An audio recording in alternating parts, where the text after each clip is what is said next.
Hi friends, cooperative tutor എന്ന YouTube ചാനലിലേക്ക് ഏവർക്കും സ്വാഗതം. നിങ്ങൾ ആദ്യമായിട്ടാണ് ഈ ചാനൽ കാണുന്നതെങ്കിൽ പ്ലീസ് സബ്സ്ക്രൈബ് മൈ ചാനൽ. ഇതോടൊപ്പമുള്ള കുഞ്ഞ് ബെല്ലൈക്കൺ കൂടി ഒന്ന് പ്രസ് ചെയ്തതിന് ശേഷം ഓൾ എന്ന ഓപ്ഷൻ കൂടി ഒന്ന് അമർത്തിയേക്കണേ. എങ്കിൽ മാത്രമേ ഞാനിടുന്ന ക്ലാസ്സിൻ്റെ നോട്ടിഫിക്കേഷൻ നിങ്ങൾക്ക് ഉടനെ തന്നെ ലഭിക്കുകയുള്ളൂ. നമ്മൾ 500 ക്വസ്റ്റ്യൻസ് പഠിക്കുന്നതിൻ്റെ തിരക്കിലാണ്. ആ 500 ക്വസ്റ്റ്യൻസിനകത്തെ പാർട്ട് 8 ആണ് ഇന്ന് പഠിക്കാൻ പോകുന്നത്. ഇന്നലെ വരെയുള്ള ക്വസ്റ്റ്യൻസ് എല്ലാം നിങ്ങൾ കണ്ട് പഠിച്ചു എന്ന് വിചാരിക്കുന്നു. എന്തെങ്കിലും ഡൗട്ട് ഉണ്ടെങ്കിൽ വാട്സപ്പ് ഗ്രൂപ്പിൽ മാത്രം ചോദിക്കുക. യൂട്യൂബിൽ ഒരു ഡൗട്ട് ചോദിച്ചു കഴിഞ്ഞാൽ നമുക്ക് അതിൻ്റെ അടിയിൽ എക്സ്പ്ലെയിൻ ചെയ്യുന്നതിന് ഒരു പരിധി ഉള്ളത് കൊണ്ടാണ് വാട്സപ്പ് ഗ്രൂപ്പിൽ മാത്രം സംശയങ്ങൾ ചോദിക്കാൻ ആവശ്യപ്പെടുന്നത്. അപ്പോൾ നമുക്ക് ഇന്നത്തെ ക്ലാസ്സിലേക്ക് കടക്കാം. ഇന്നും വളരെ ഇമ്പോർട്ടൻ്റ് ആയിട്ടുള്ള കുറച്ച് ക്വസ്റ്റ്യൻസ് മാത്രമേ ഉൾപ്പെടുത്തിയിട്ടുള്ളൂ. ഒന്നാമത്തെ question, high rate of interest is given to which debentures by KS card. KS card bank issue ചെയ്യുന്ന ഡിബഞ്ചറിൽ ഏറ്റവും അധികം ഇൻട്രസ്റ്റ് പ്രൊവൈഡ് ചെയ്യുന്നത് ഏത് ടൈപ്പിലുള്ള ഡിബഞ്ചറിനാണ്? ഓർഡിനറി ഡിബഞ്ചറിനാണോ, റൂറൽ ഡിബഞ്ചറിനാണോ, സ്പെഷ്യൽ ഡെവലപ്മെൻറ്റ് ഡിബഞ്ചറിനാണോ, നൺ ഓഫ് ദിസ് ആണോ? KS കാർഡ് പുറത്തിറക്കുന്ന പലതരത്തിലുള്ള ഡിബഞ്ചറിൽ ഏറ്റവും കൂടുതൽ റേറ്റ് ഓഫ് ഇൻട്രസ്റ്റ് കൊടുക്കുന്നത് റൂറൽ ഡിബഞ്ചറിനാണ്. അടുത്തത്, KS card is managed by. KS card manage ചെയ്യുന്നത് ആരാണ്? NABARD directly, RCS directly, board of directors, RBI directly എന്ന് ചോദിച്ചാൽ ബോർഡ് ഓഫ് ഡയറക്ടേഴ്സാണ് KS കാർഡ് ബാങ്കിൻ്റെ മാനേജ്മെൻറ്റ് നടത്തുന്നത്. അടുത്ത question, review of international cooperative is the official journal of. Review of international cooperative എന്ന് പറയുന്നത് ഏതിൻ്റെ ഒഫീഷ്യൽ ജേണലാണ്? ഓപ്ഷൻ നൽകിയിട്ടുണ്ട്. NCDC, SCU, NCUI, ICA. ഏതിൻ്റെ ഒഫീഷ്യൽ ജേണലാണ്? ICAയുടെ, ഇൻ്റർനാഷണൽ കോപ്പറേറ്റീവ് അലയൻസിൻ്റെ ഒഫീഷ്യൽ ജേണലാണ് റിവ്യൂ ഓഫ് ഇൻ്റർനാഷണൽ കോപ്പറേറ്റീവ്. അടുത്ത question, ICA appointed to review the cooperative principles in 1964. The chairman of that committee was. ICA cooperative principle 1964 ഒന്നുകൂടെ review ചെയ്യാൻ തീരുമാനിച്ചു. Review ചെയ്യാൻ തീരുമാനിച്ചപ്പോൾ ആ കമ്മിറ്റിയുടെ ചെയർമാൻ ആരായിരുന്നു? ആ കമ്മിറ്റിയുടെ ചെയർമാനായിരുന്ന വ്യക്തിയാണ് DG കാർവേ. ആരാണ്? DG കാർവേ. അടുത്ത question, red colour of ICA flag denotes. ICA ഫ്ലാഗിലെ റെഡ് കളർ ഡിനോട്ട് ചെയ്യുന്നത് എന്തിനെയാണ്? നേരത്തെ കളറെല്ലാം ചേഞ്ച് ആയിട്ട്, അതായത് ഓരോ കളറിനെയും ഡിനോട്ട് ചെയ്യുന്നത് എല്ലാം മാറിയിട്ടുണ്ട്. അത് നമുക്കൊരു വീഡിയോ ആയിട്ട് ഇടാം. Red colour of ICA flag denotes. Cooperative ഇൻസ്പെക്ടറിനും ക്വസ്റ്റ്യൻ ചോദിച്ചതാണ്. Answer courage. ഏതാണ്? Courage.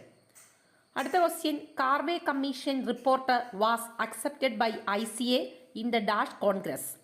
Karve committee report ICA അംഗീകരിച്ചത് ഏത് കോൺഗ്രസ്സിൽ വെച്ചിട്ടാണ്? ലണ്ടൻ ആണോ, വിയന്ന ആണോ, ടോക്കിയോ ആണോ, മാഞ്ചസ്റ്റർ ആണോ എന്നാണ് ഓപ്ഷനകത്ത് കിടക്കുന്നത്. വിയന്ന കോൺഗ്രസ്സിൽ വെച്ചിട്ടാണ് കാർവേ കമ്മീഷൻ റിപ്പോർട്ട് അക്സെപ്റ്റ് ചെയ്തത്. അടുത്ത question, the term cooperative commonwealth is related to which country.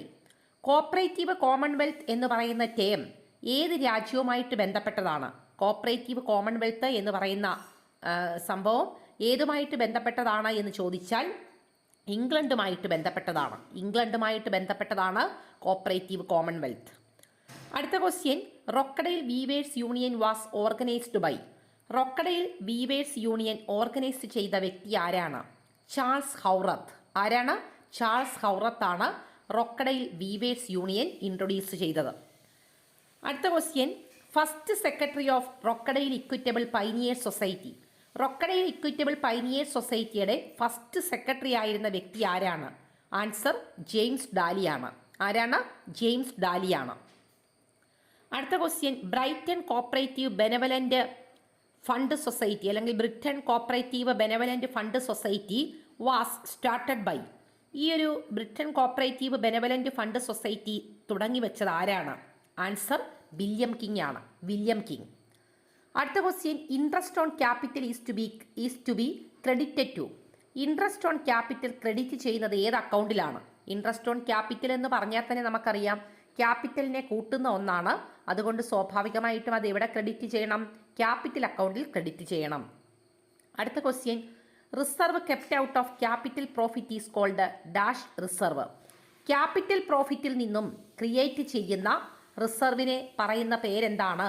Capital reserve എന്നാണ് പറയുന്നത്. എന്താണ്? Capital reserve. ഇപ്പം ഷെയറിന് കിട്ടുന്ന പ്രീമിയം ഒരു ക്യാപിറ്റൽ പ്രോഫിറ്റിന് എക്സാമ്പിളാണ്. ഫിക്സഡ് അസറ്റ് പ്രോഫിറ്റിൽ വിറ്റു, അതിൽ നിന്ന് കിട്ടുന്ന എന്താണ് പ്രോഫിറ്റ് എന്ന് പറയുന്നത് ക്യാപിറ്റൽ പ്രോഫിറ്റാണ്. ഇനിയും അടുത്ത question, dash statement shows the asset and liabilities of the business. ഒരു ബിസിനസ്സിൻ്റെ അസറ്റ് ആൻഡ് ലയബിലിറ്റിയെ കാണിക്കുന്ന സ്റ്റേറ്റ്മെൻറ്റ് ഏതാണ്? സംശയമൊന്നും വേണ്ട, പൊസിഷൻ സ്റ്റേറ്റ്മെൻ്റ് ആണ്. പൊസിഷൻ സ്റ്റേറ്റ്മെൻ്റ് ആണ്. അടുത്ത question, final account are prepared at the dash of the financial year. Final account prepare ചെയ്യുന്നത് ഒരു ഫിനാൻഷ്യൽ ഇയറിൻ്റെ ഏത് സമയത്താണ്? എന്താണ്? End of the financial year. End of the financial year. അടുത്ത question, the area of operation of Raiffeisen societies is at. Raiffeisen സൊസൈറ്റിയുടെ area of operation എന്ന് പറയുന്നത് എന്താണ്? ഇവിടെ ഓപ്ഷൻ തന്നിരിക്കുന്നത് urban area, municipalities, both A and B, none of this എന്നാണ്. ഇവിടെ നമുക്കറിയാം എന്തായാലും റേഫിഷൻ ടൈപ്പ് സൊസൈറ്റിയുടെ area of operation rural area ആണ്. റൂറൽ ഏരിയ തന്നിട്ടില്ലാത്തത് കൊണ്ട് തന്നെ നമുക്കിതിൻ്റെ ആൻസർ എന്തെന്ന് എഴുതാം? നൺ ഓഫ് ദിസ് ആണ്. പല ക്വസ്റ്റ്യനും തന്നിട്ട് നിങ്ങൾ എന്നോട് ചോദിക്കാറുണ്ട് ഇതിൻ്റെ ആൻസർ അങ്ങനല്ലേ, അതായത് എൻഡ് പ്രോഡക്റ്റ് ഓഫ് ഓഡിറ്റ് എന്ന് പറഞ്ഞിട്ടൊരു ക്വസ്റ്റ്യൻ ഞാൻ ഇട്ടു. അതിൻ്റെ ആൻസർ ബാലൻസ് ഷീറ്റ് എന്ന് പറഞ്ഞിട്ടാണ് അന്ന് കൊടുത്തിരുന്നത്. അതിനകത്ത് ഓഡിറ്റ് റിപ്പോർട്ട് എന്ന് പറയുന്നൊരു ആൻസർ ഇല്ല. അപ്പോൾ പിന്നെ നമുക്ക് ഓപ്ഷൻ അനുസരിച്ച് ആൻസർ എഴുതുകയെന്നേ ഉള്ളൂ. അല്ലാതെ കറക്റ്റ് ആൻസർ ഇന്നതാണ് എന്ന് പറഞ്ഞ് പരീക്ഷാ ഹാളിൽ തർക്കിച്ചിരുന്നു കഴിഞ്ഞാൽ നമുക്ക് നഷ്ടപ്പെടുന്നത് CSEBക്കാണെങ്കിൽ 1/2 മാർക്കും PSCക്കാണെങ്കിൽ 1 മാർക്കുമാണ് നഷ്ടപ്പെടുന്നത്. അടുത്ത question, the bank known as depression babies. Depression babies എന്നറിയപ്പെടുന്ന ബാങ്ക് ഏതാണ്? ലാൻഡ് മോർട്ട്ഗേജ് ബാങ്ക് ആണ് ഡിപ്രഷൻ ബേബീസ് എന്നറിയപ്പെടുന്നത്. അടുത്ത question, the general union of rural cooperative societies was formed in the year. Rural cooperative സൊസൈറ്റീസിനുള്ള ജനറൽ യൂണിയൻ ഫോം ചെയ്തത് ഏത് വർഷമാണ്? 1877ലാണ്. 1877ലാണ്. അടുത്ത question, cooperative movement in India greatly inducted to. ഇന്ത്യയിലെ കോപ്പറേറ്റീവ് മൂവ്മെൻറ്റ് ഏറ്റവും കൂടുതൽ കടപ്പെട്ടിരിക്കുന്നത് ഏത് രാജ്യവുമായിട്ടാണ്? ഏത് രാജ്യവുമായിട്ടാണ്? ആൻസർ ജർമ്മനിയുമായിട്ടാണ്. ജർമ്മനിയുമായിട്ടാണ്. അടുത്ത question, which country is known as dairy farm of Europe. യൂറോപ്പിൽ അല്ലെങ്കിൽ ഡയറി ഫാം ഓഫ് യൂറോപ്പ് എന്നറിയപ്പെടുന്ന രാജ്യം ഏതാണ്? ഏതാണ്? ഡെൻമാർക്കാണ്. അടുത്ത question, housing cooperatives in Francis. ഫ്രാൻസിലെ ഹൗസിംഗ് കോപ്പറേറ്റീവ്സ് അറിയപ്പെടുന്ന പേരെന്താണ്? കമ്മ്യൂസിക്കോപ്പ് എന്നാണ് അറിയപ്പെടുന്നത്. കമ്മ്യൂസിക്കോപ്പ് എന്നറിയപ്പെടുന്നത് ഫ്രാൻസിലെ ഹൗസിംഗ് സൊസൈറ്റീസ് ആണ്. അടുത്ത question, doctor Ulkrik is the cooperator of which country. Doctor Ulkrik ഏത് രാജ്യത്തെ കോപ്പറേറ്റർ ആയിരുന്നു? ഡെൻമാർക്കാണോ, ജർമ്മനിയാണോ, USA ആണോ, ഫ്രാൻസ് ആണോ? ഏത് രാജ്യത്തെയായിരുന്നു? ഡെൻമാർക്കിലെ കോപ്പറേറ്റർ ആയിരുന്ന ഡെൻമാർക്കിലെ പ്രധാനപ്പെട്ട കോപ്പറേറ്ററിൽ ഒരാളായിരുന്ന വ്യക്തിയാണ് ഡോക്ടർ ഉൾക്രിക്ക്. അടുത്ത question, which one of the following is not a cooperator of Denmark. താഴെ പറയുന്നവയിൽ ഡെൻമാർക്കിലെ കോപ്പറേറ്റർ അല്ലാത്ത ആരാണ്? Ulkrik, Nelson, HC Sonne, none of this. ഇവിടെ നമുക്കറിയാം ഈ ആദ്യം പറഞ്ഞിട്ടുള്ള 3 പേരും ഡെൻമാർക്കിലെ പ്രധാനപ്പെട്ട കോപ്പറേറ്റർമാരാണ്. അതുകൊണ്ട് ആൻസർ എന്തെന്ന് എഴുതണം? None of this. അടുത്ത question, object of society is dealt with dash section of KCS act. KCS ആക്ടിൻ്റെ ഏത് സെക്ഷനിലാണ് ഒബ്ജക്റ്റ് ഓഫ് സൊസൈറ്റിയുമായിട്ട് പറയുന്നത്? KCS ആക്ടിൻ്റെ സെക്ഷൻ 4-നകത്താണ് ഒബ്ജക്റ്റ് ഓഫ് സൊസൈറ്റിയെ പറ്റി പറയുന്നത്. അടുത്ത question, the RCS is appointed under section dash of KCS act. Kerala cooperative societies ആക്ടിൻ്റെ എത്രാമത്തെ സെക്ഷനിലാണ് രജിസ്ട്രാർ ഓഫ് കോപ്പറേറ്റീവ് സൊസൈറ്റിയുടെ അപ്പോയിൻമെൻറ്റിനെ കുറിച്ച് പറയുന്നത്? Section 3 subsection 1. അടുത്ത question, registration certificate is issued in. Registration certificate issue ചെയ്യുന്നത് ഏത് ഫോം നമ്പറിലാണ്? Form number 3. Form number 3. അടുത്ത question, only dash persons required to form a primary agriculture credit societies as per KCS Act. KCS Act പ്രകാരം ഒരു primary agriculture credit society form ചെയ്യണമെന്നുണ്ടെങ്കിൽ എത്ര members വേണം? എത്ര മെമ്പേഴ്സ് ആണെന്നറിയാം? Minimum 25% from different family. അടുത്ത question, bylaw of a cooperative society is defined in section dash of KCS act. Kerala cooperative societies ആക്ടിന്റെ എത്രാമത്തെ സെക്ഷനിലാണ് ബൈലോയെ പറ്റി പറയുന്നത്? ബൈലോയെ പറ്റി പറയുന്നത് സെക്ഷൻ 2B ആണ്. Section 2 subsection B.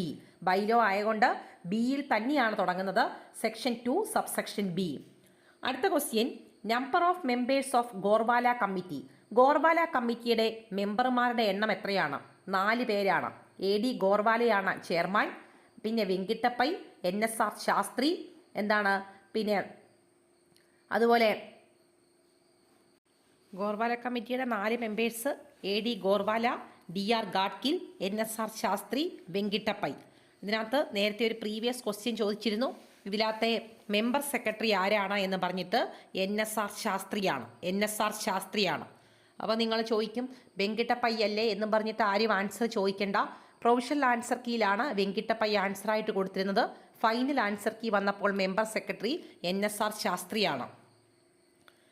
അടുത്ത ക്വസ്റ്റ്യൻ പറഞ്ഞേക്കുന്നത്, instrument for the producers companies bill is recommended by. Producers companies ബില്ലുമായിട്ട് ബന്ധപ്പെട്ട ഇൻസ്ട്രുമെന്റ് അത് റെക്കമെൻഡ് ചെയ്തത് ആരാണ്? Instrument for the producers companies bill recommend ചെയ്തത് ആരാണ്? ടാസ്ക് ഫോഴ്സ് കമ്മീഷനാണോ, പ്ലാനിംഗ് കമ്മിറ്റിയാണോ, ഗോർബാല കമ്മിറ്റിയാണോ, ACRC കമ്മിറ്റിയാണോ? ടാസ്ക് ഫോഴ്സ് കമ്മീഷനാണ്. അടുത്ത question, rural electrification corporation was recommended by. Rural electrification corporation recommend ചെയ്തത് ഏത് കമ്മിറ്റിയാണ്? വെങ്കിട്ടപ്പൈ കമ്മിറ്റിയാണ്. വെങ്കിട്ടപ്പൈ നമുക്കറിയാം വളരെ ഇമ്പോർട്ടൻ്റ് ആയിട്ടുള്ളൊരു കമ്മിറ്റിയും അതുമായിട്ട് ബന്ധപ്പെട്ട ഒരു ക്വസ്റ്റ്യനുമാണ് ഇപ്പോൾ പറഞ്ഞത്. Rural electrification corporation was recommended by Venkatappiah committee. അപ്പോൾ ഇത്രയും ക്വസ്റ്റ്യൻസ് ആണ് ഇന്നത്തെ ഒരു വീഡിയോയിൽ ഉൾപ്പെടുത്തുന്നത്. നിങ്ങൾക്ക് ഈ ക്ലാസ് ഇഷ്ടമായി എങ്കിൽ ലൈക്ക് ചെയ്യാനും മറ്റുള്ളവർക്കായി ഷെയർ ചെയ്ത് കൊടുക്കാനും മടിക്കരുത്.